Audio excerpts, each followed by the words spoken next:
des Nations Unies a fait ceci. L'ordre mondial à moins qu'il fasse l'engagement d'adorer Lucifer. Personne n'entrera dans le nouvel âge sans subir une initiation luciférienne. Cette initiation luciférienne s'opère pourtant sous nos yeux depuis plusieurs années sans que nous nous en rendons compte.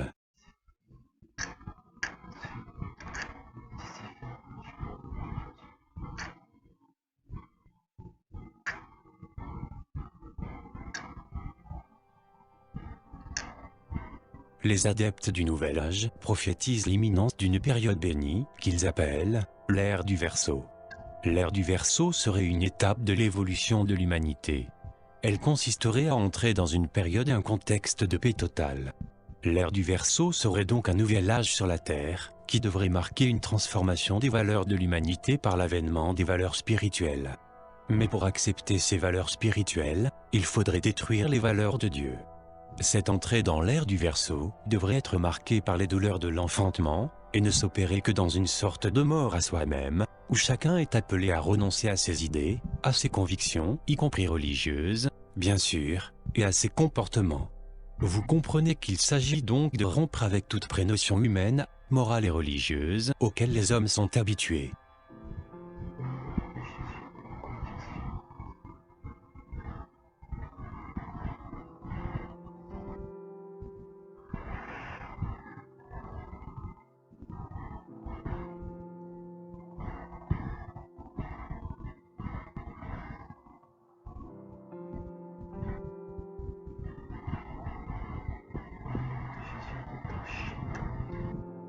Le nouvel âge stricto sensu désigne l'attente d'une nouvelle ère, à venir ou en cours.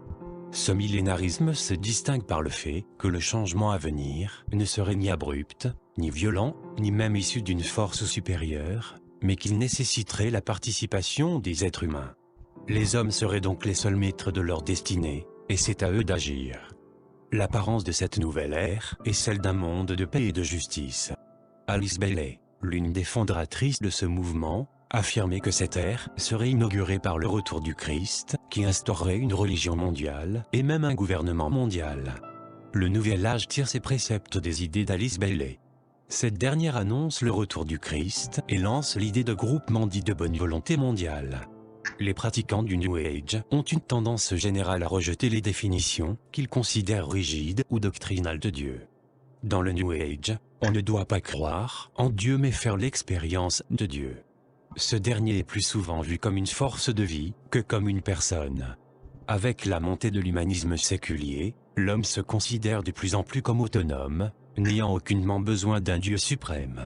En fait, il prétend être lui-même Dieu. Le cadre globalement moniste du Nouvel Âge laisse peu de place à un créateur qui se tiendrait en dehors de sa création. Avec la prétention d'être l'aboutissement de toutes les religions, le New Age se présente comme le summum de l'évolution spirituelle de l'humanité. Il serait un mouvement pour l'éveil de la conscience planétaire, dans le 3e millénaire, ère nouvelle d'accession de l'esprit humain à une dimension cosmique, spirituelle. Cette ère nouvelle doit également être marquée par le second avènement du Christ. Cependant, le Christ ne serait pas Jésus-Christ lui-même, mais une entité extra-humaine, qui serait descendue sur plusieurs maîtres spirituels. Le mouvement du Nouvel Âge est une croyance ancienne qui se base sur l'existence et le dévoilement du Maitreya, qui serait un mélange de toutes les figures importantes des grandes religions, Moïse, Jésus, Bouddha, Mahomet. Les activistes de ce mouvement s'appliquent à créer des conditions favorables à l'instauration d'un monde nouveau. Et selon cette croyance, le Maitreya serait alors la figure qui apporterait ce projet à son paroxysme. Plus clairement, le Maitreya s'incarne à chaque époque dans le corps d'homme. On le retrouve souvent décrit comme un maître de sagesse au même titre que Lao Tse, Bouddha, Mahomet, et donc Jésus.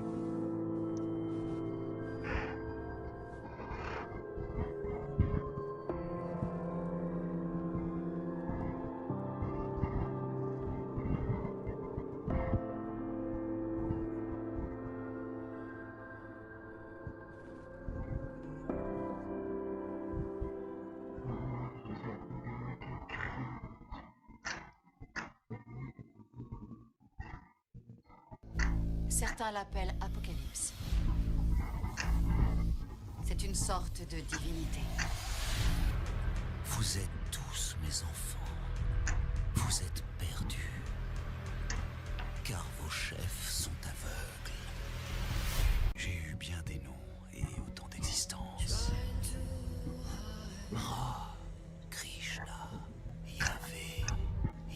Ah.